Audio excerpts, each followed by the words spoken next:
RJCA's work really is about bringing people together to make things right, and so that includes system partners, that includes neighborhood organizations, that includes community members, that includes people who are coming to us because they've made a mistake.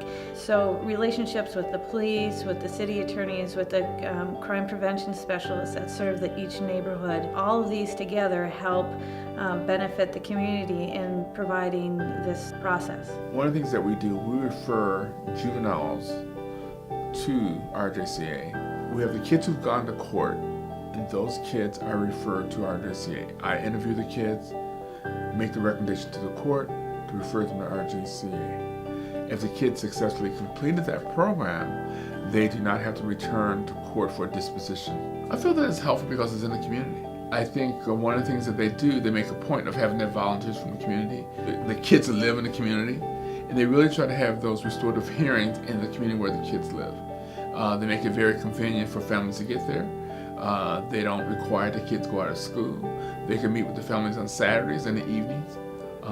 They make every effort to get the people involved and get community people involved. So it's a win-win for both sides, the kids and the victim. And I think that's why they're successful. Restorative justice is helpful, I think, to our organization in that it gives us alternatives outside of the traditional plead guilty or have to try a case. We're always looking kind of out of the box ways to resolve cases where everybody feels like they've gotten something. And restorative justice is just that, because it's still holding offenders accountable, but it's also being fair for what the crime they committed and the basically no criminal history that they have. I think it means accountability.